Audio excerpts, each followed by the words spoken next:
Hello bachcho, let's read this question. The question says that two particles P and Q move with constant velocities V1 equals to 2 meter per second, V2 equals to 4 meter per second along two mutually perpendicular straight lines towards the intersection point O. At moment t equals to 0, the particles were located at distance L1 equals to 12 meter and L2 equals to 19 meter from O respectively. Find the time when they are nearest and also this shortest distance nearest integer.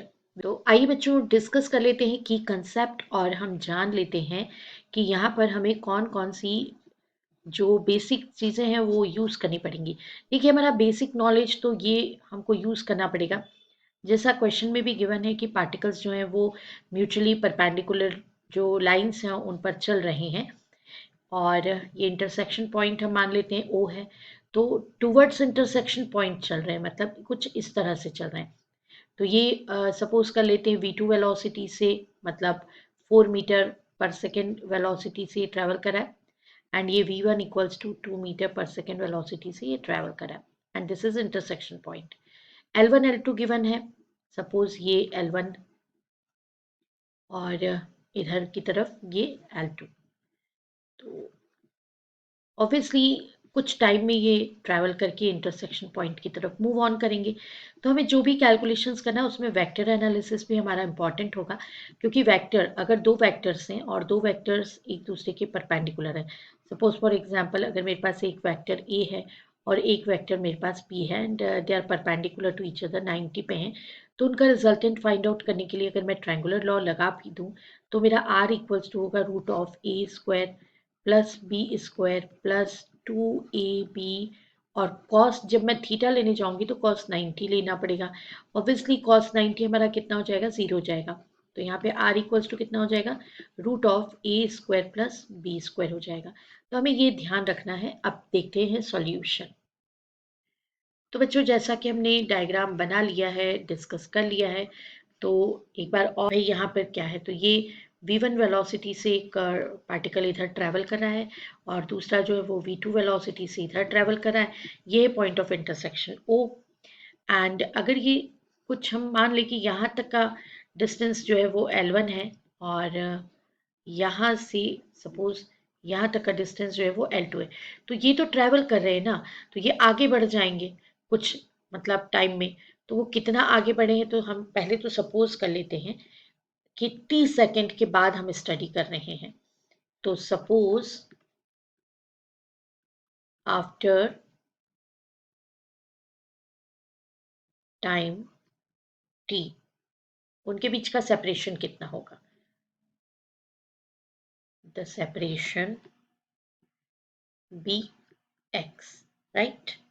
तो हमने vector analysis आपको बता दिया, X square is equals to, तो इसने कितना distance travel कर लिया है वो हम देख लेते हैं। तो पहले था L1, मान लो कि V1 वेलोसिटी से वो ट्रैवल कर गया V1 इंटू टी, तो इतना तो कम हो जाएगा ना। तो एक वेक्टर हमारा ये हो गया प्लस L2 इसके पास पहले से था इतना डिस्टेंस, ओ से लेके L2 तक ये पहले से ही मौजूद था यहाँ पे। और टी टाइम में कितना ट्रैवल कर गया, तो मान लो ये कितना ट्रैवल कर गया, V2 इंटू टी ट्रैवल कर गया।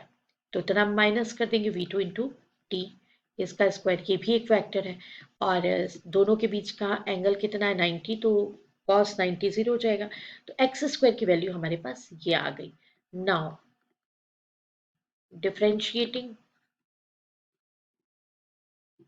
above expression and taking in account dx by dt equals to 0 for x equals to minimum. क्योंकि देखिए x शॉर्टेस्ट के लिए कैलकुलेशन करना है, इसलिए हम x मिनिमम ले रहे हैं।